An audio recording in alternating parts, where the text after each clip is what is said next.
In the name of Almighty God, the gracious, the merciful, respected students, friend, follower, you're listening to the voice of Sarana. Our contact number is 030563194664. We are discussing history of English literature. In history of English literature, it is our 7th lecture, and today we are going to discuss Johnson age.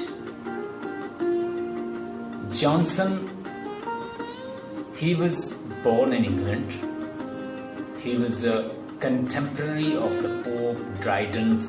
He's coming later part of the 18th century.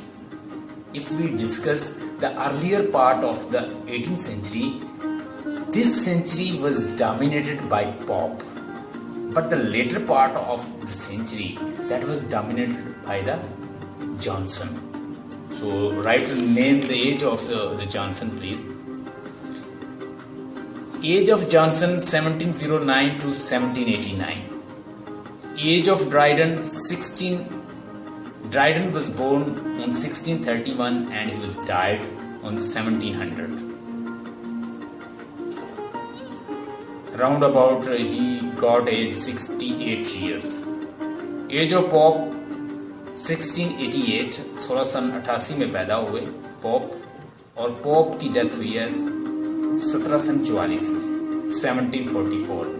56 साल उम्र पाई है pop ने। आज हम discuss करेंगे as of Johnson. कहते हैं कि 18th सेंचुरी के लेटर पार्ट को जॉनसन ने डोमिनेट किया था और अर्ली पार्ट को पॉप ने डोमिनेट किया है। न्यू क्लासिकल एज को न्यू क्लासिकल एज क्यों कहते हैं? During the time of the new classical, the writer like Ben Jonson, like Johnson, Dryden, Pope,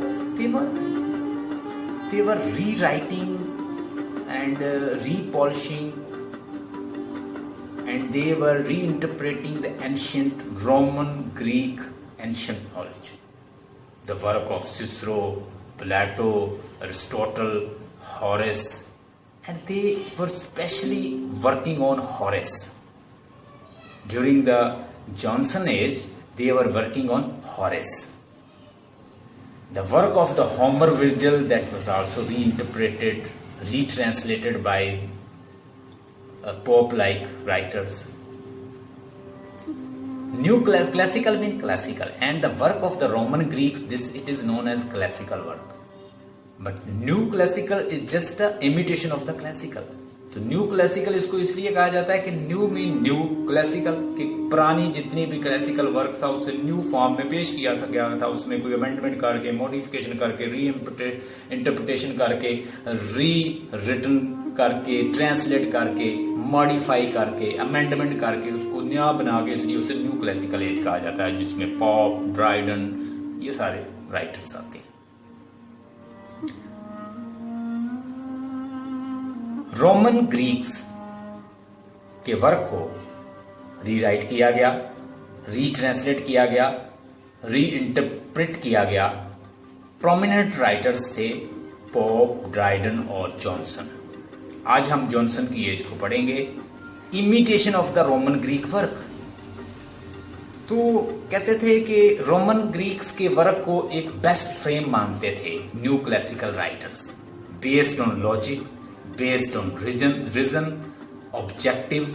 objectivity को ज्यादा प्रमोट करते थे कि we should work based on objectivity, logic, reason, scientific reason.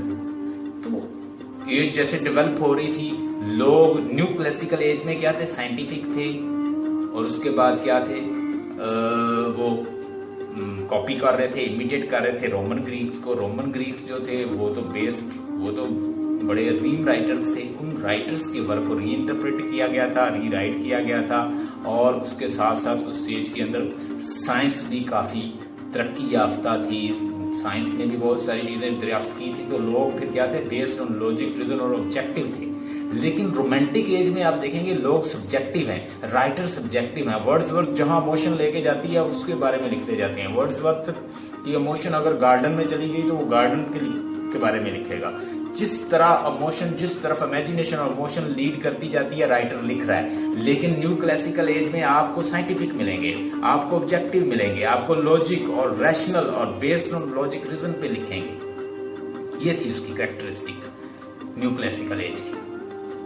So the rules and method, the frame that was laid by the Roman Greeks like Aristotle, Plato, Homer, Horace, Virgil, they were following and they were writing based on their models and frames.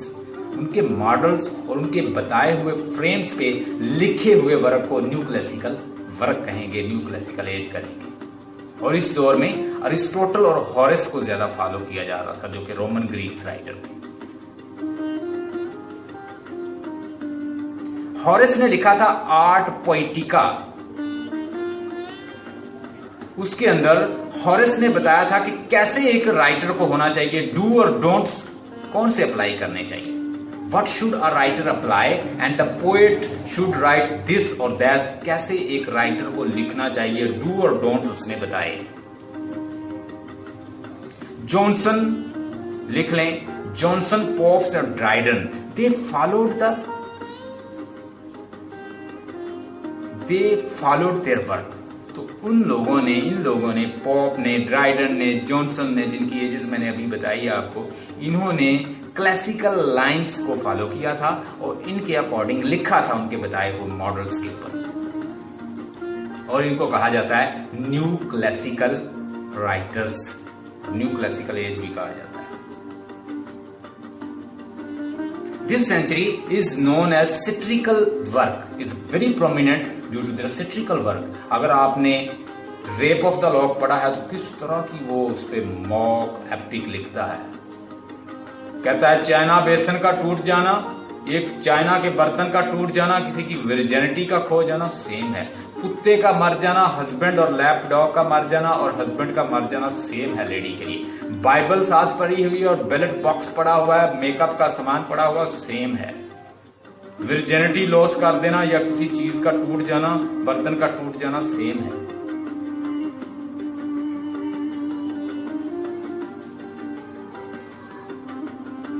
तो हमने ये सारा कुछ rape of the lock में पढ़ा। ये age of style से भी जानी जाती है। अर्ली पार्ट 18th सेंचुरी का जो अर्ली पार्ट है वो अलेक्जेंडर पोप ने डोमिनेट किया था। अलेक्जेंडर पोप के बारे में कहा जाता है कि अलेक्जेंडर पोप डी-फॉर्म पर्सनैलिटी थे, कुबड़े थे और डी-फॉर्म पर्सनैलिटी थी। कोई लड़की उनको लाइक नहीं करती थी और एक लड़की को उन्होंने उनको प्रपोज किया तो उसने मुस्कुरा के रिजेक्ट कर दिया। अलेक्जेंडर पोप ने डे नाइट वर्क की और सैटिरिकल वर्क किया और उस वक्त की लेडीज को अपना टारगेट बनाया कि कैसे लेडीज कहता है lady wins and lady loss. It's the main game of this era. इस एरा का जो मेन काम है कि लेडी खो जाना, लेडी पा लेना, यही गेम चल रही है। Rape of the lock by the Pope, Dunciad by the Pope, ये उसके वर्क। जॉनसन स्टाइल, जॉनसन लिखें, एक साइड पे जॉनसन लिख लें, एक साइड पे पॉप और ड्राइडन को लिख लें, ये एक ही वक्त के पोएट्स हैं। लेकिन जॉनसन, पॉप और ड्राइडन में फर्क क्या है?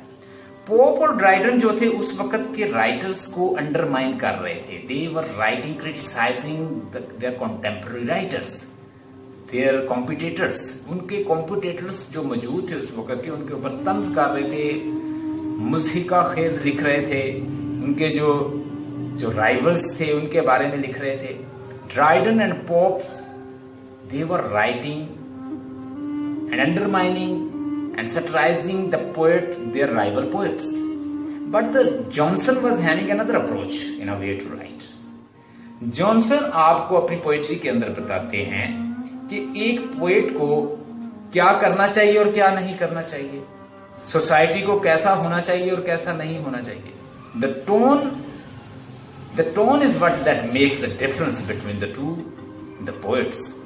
Like Johnson is having his own approach. Johnson किसी पे स्ट्राइव नहीं करते, अपने कंटेम्पररी पोएट्स पे स्ट्राइव नहीं करते। वो ये बताते हैं कि मॉरल कैसा होना चाहिए। माशरे को होना कैसा चाहिए, कैसा करना चाहिए, कैसा नहीं करना चाहिए, डू और डोंट्स बताते हैं, लेकिन किसी पोएट पे क्रिटिसाइज नहीं करते अपने कंटेम्प्रेरी पे। लेकिन ड्राइडन और पॉप जो है वो अपने पोएट्स के ऊपर, जो कंटेम्प्रेरी लोग थे, राइवल्स थे, कॉम्पिटिटर्स थे उनके साथ लिख रहे थे, उनके ऊपर स्टायर कर रहे थे। लिख लें, जॉनसन को जाना जाता है as a law giver. The tone of do and do not, क्या करना चाहिए क्या नहीं करना चाहिए, he was therefore called the law giver. Johnson को अगर पूछ लें पीपीएससी इंग्लिश में, who is known as a law giver in 18th century, तो आप बताएंगे जॉनसन 18th सेंचुरी का पोएट है, लेटर 18th सेंचुरी में बड़ा प्रोमिनेंट था। इसका वर्क है ह्यूमन विशेस। ह्यूमन विशेस के ऊपर उसने लिखा है कि कहता है ह्यूमन विशेस कभी कंप्लीट नहीं होती, एक कंप्लीट होती है तो दूसरी, तीसरी, चौथी, पांचवी, ये एक सीरीज है। He talk and discuss about the wishes of human being. He said that the human being wishes can never ever be fulfilled. You can never ever fulfill human wishes. Wishes ultimately gets nothingness, and it leads to nothingness. As in King Lear, he asked from his daughter Goneril, Regan, and Cordelia, "How much thou love me?" Goneril and Regan said that we love you more than stars, countries, flowers, everything, streams, and everything. But Cordelia said, "I love you so much, but the thing is that when I will be married, half of my love will be transferred to my husband, who will take my hand. So I can't speak lie." He said, "Think." She said, "Nothing." He said, "Nothing will get nothing." So it means human wishes can never ever be fulfilled, and they ultimately get nothingness. कुछ नहीं बचता। उसकी major poem है, लिख लें, the vanity of human wishes, 1749 में लिखी है जॉनसन ने। 1749 में इसने बुक लिखी है, उसका नाम, एक पोएम लिखी है, उसका नाम है वैनिटी ऑफ ह्यूमन विशेस। लिख लें, 1749 में लिखी है जॉनसन ने। लॉ गिवर कहा जाता है। 1709 में पैदा हुआ इंग्लैंड में, 1784 में डेथ हुई। पोएट ऑफ रीजन कहा जाता है, पोएट ऑफ लॉ गिवर कहा जाता है, इसे लॉ गिवर कहा जाता है। जॉनसन जो है अपनी पोइट्री में मॉरल लेसन की वजह से सोशल मॉरल लेसन देते हैं। एज ऑफ रीजन भी कहा जाता है letter part of 18th century को, जिसे जॉनसन एज कहा जाता है। लिख लें, age of reason, new classical age, और उसके बाद ये एज ऑफ जॉनसन, ये सेम ही है।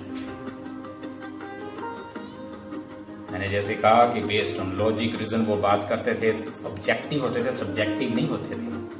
वो ऑब्जेक्टिविटी को देखते थे, based on reason, based on idea, based on fact, based on scientific attitude. That was their way of writing.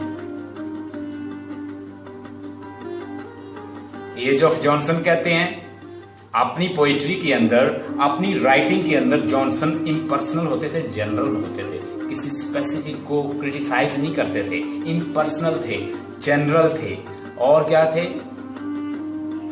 Preference नहीं थे। He does not give preference to certain thing, like और dislike, किसी को like और किसी को dislike की base पे प्रेजुडाइज डिसीजन नहीं देते थे।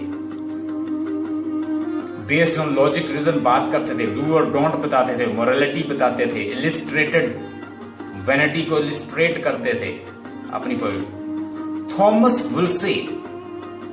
वुल्से उस एज का एक पॉलिटिकल लीडर था, और ये किंग के साथ होता था, सारे काम वो करता था। उसके ऊपर इसने स्टाइल किया है, उसका मॉडल यूज करके, उसका प्रोटोटाइप यूज करके इसने समझाने की कोशिश की है कि इंसान की विशेष जो है, इंसान का स्टेटस हो, जितनी बड़ी विशेष हो, जितना मर्जी बड़ा ओहदा हो, तब भी वो परेशान ही होता है।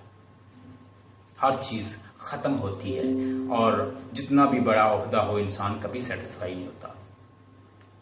थॉमस वुल्से एक पावरफुल लीडर था, हेड ऑफ रिलीजन का भी हेड था, हेड ऑफ एडमिनिस्ट्रेशन था, हेड ऑफ फोर्सेस था। यानी फोर्स की, मजहब की ताकत, फोर्स की ताकत, एडमिनिस्ट्रेशन की ताकत, सारी उसको काम दिया होता, सारे किंग्स के काम वही करता था। But what happened, he remained good as long as king remained good with him. As king left his upper hand from him, he went to nothingness, तो वो भी नथिंगनेस में बदल गया, कुछ नहीं रहा उसके पास। तो वुल्से की मिसाल देता है थॉमस वुल्से की। थॉमस वुल्से बहुत पावरफुल लीडर था, हेड ऑफ स्टेट था, हेड ऑफ एडमिनिस्ट्रेशन था, हेड ऑफ रिलीजन था, बहुत ज्यादा पावर थी, बहुत ज्यादा ताकत थी। अल्टीमेटली किंग उससे नाराज हुआ तो वो नथिंग में बदल गया।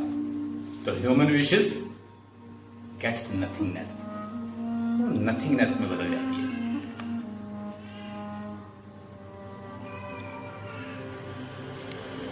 वुल्से के बारे में उसने एक पोइम लिखी, वुल्से का जो रेफरेंस उसने यूज किया है, Wolsey had a great powers, law his voice, law उसकी आवाज में था, and fortune in his hands, to whom the church was realm, through regal bounty shines, उसकी वजह से किंग जो थे वो भी चमकते थे।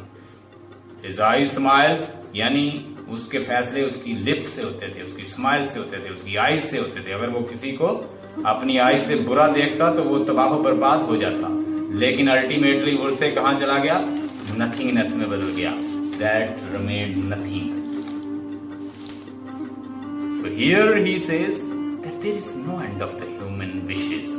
Human wishes, whether you living like a Wolsey और you spend like a regal life, what happens? Ultimately you come to nothingness.